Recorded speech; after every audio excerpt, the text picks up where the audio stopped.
Hello, everybody. Greetings. I don't know if you can hear me or not, but I hope you can.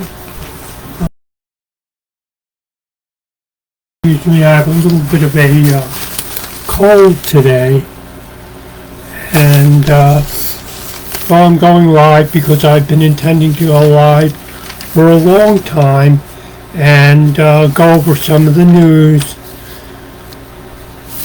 The big news, of course, are Trump's picks for various departments. Exciting. I really do. And all I can say is I'm totally elated about some of Trump's picks for various departments. For example, I'm using the New York Times of yesterday, that was Friday, as a kind of guide. And we know that Robert Kennedy, who has done a lot in the realm of public health, especially related to research on vaccines and even taking, I believe, positions supporting different families that have sued various entities regarding vaccines. I think he's been working on that sort of thing. The New York Times called him a vaccine skeptic. See, there it is. The skeptic of vaccines, okay? Well, I don't really think that's his position. His position is that the vaccines are not properly constructed. They have things in them that perhaps they don't need to have in them. And then some of them are work on a principle different from your standard vaccine.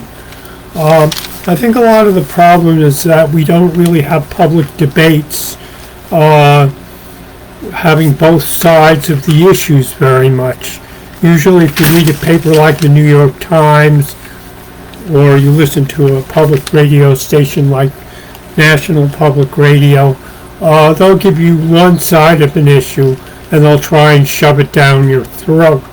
So they really deliberately do not promote something like showing both sides of an issue or interviewing people from different sides of an issue. There are some minute exceptions where they happen to do that, but generally they don't. And so the public doesn't really get educated as to the issues.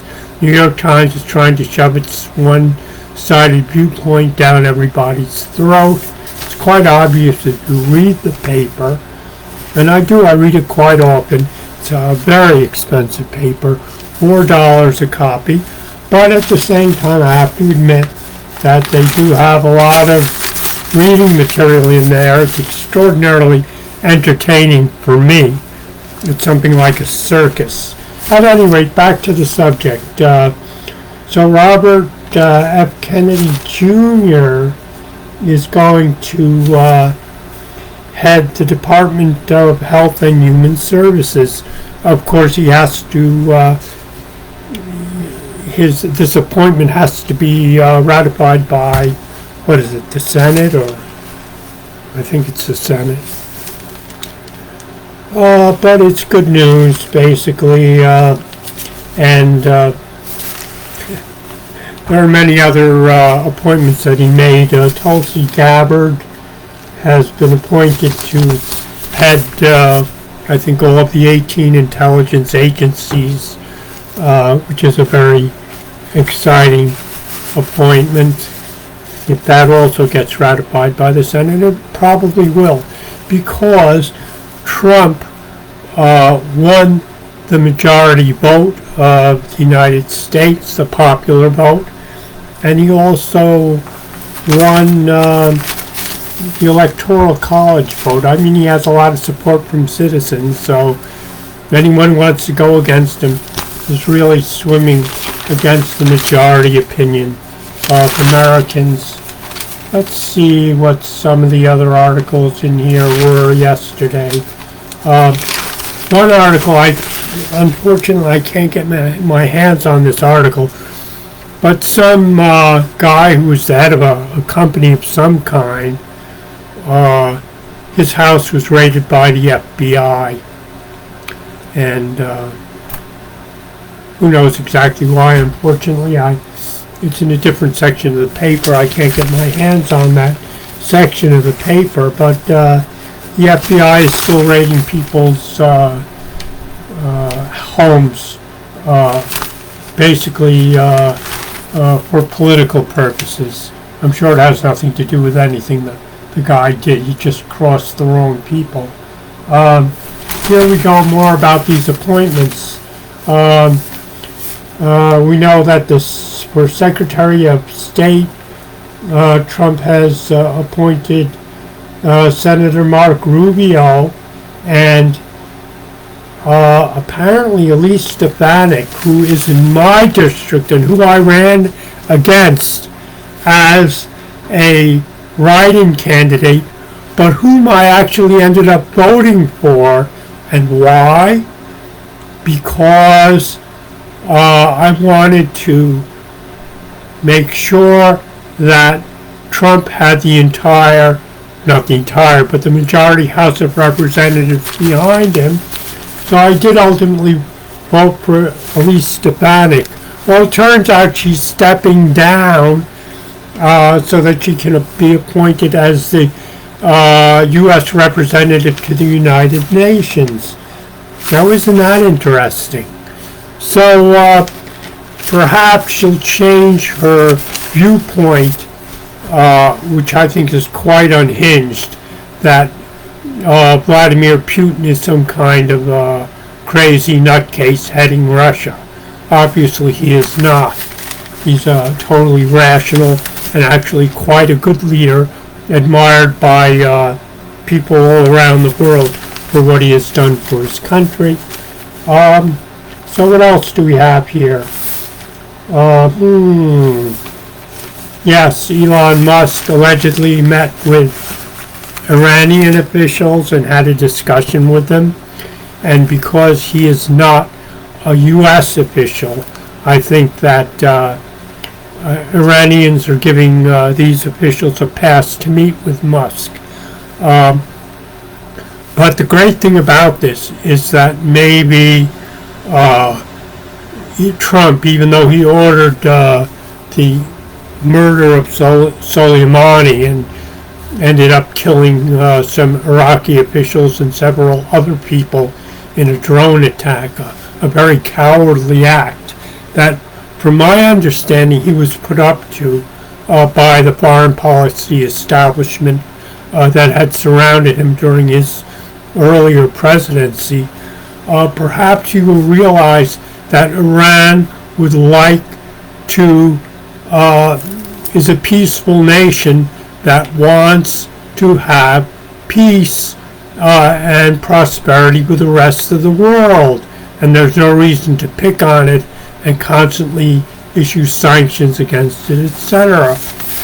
So apparently there was a nice exchange between a couple of Iranian officials and Musk, and these Iranian officials seem to have been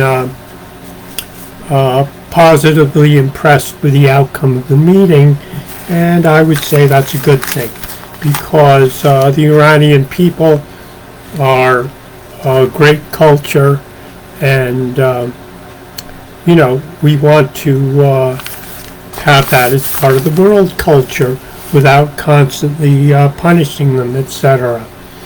So anyway, that's all I have to say about that. I mean, this is, I generally don't report upon the unfortunate happenings in the Middle East regarding Israel. I've never really been terribly attracted to what is going on in Israel. It's something I generally have a big blank space about it. Not really, even though it's horrible, we know it's being committed there against the Palestinians, but I'm not going to go into that right now. let's look at this appointment. Who else has been appointed?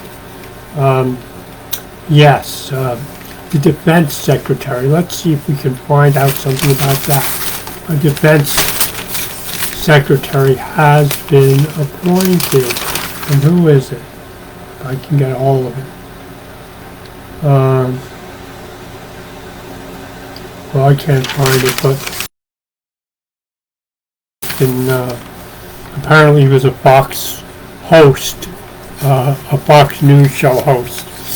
And that's how he's being described, but I'm sure he's much more than that. And whatever his name is, he's been appointed Secretary of, here we go, I know. Okay, Justice Department, Matt Gaetz, who they keep on throwing accusations about sexual improprieties, human trafficking, totally outrageous charges, etc. And it's very unfortunate that people read this kind of charge against an individual. Trump is going to put him as head of the Justice Department. It's really apparently an associate of his has been tried for some kind of these crimes, and then they try to bring him into it. Well, obviously they don't like his political opinions, so they're trying to do exactly what they did with Trump and throw a lot of legal accusations against him, see what sticks. But apparently things aren't sticking, and I really hope he's ratified by the Senate. We all want him. Gabbard is chosen to oversee 18 spy agencies. I'm going to have to decline this call for the moment. Because we can't really take calls during my live performance here. Gabbard is chosen to oversee 18 spy agencies. I mean, this is the issue of the New York Times that has all of the appointments spelled out. How wonderful. Tulsi Gabbard.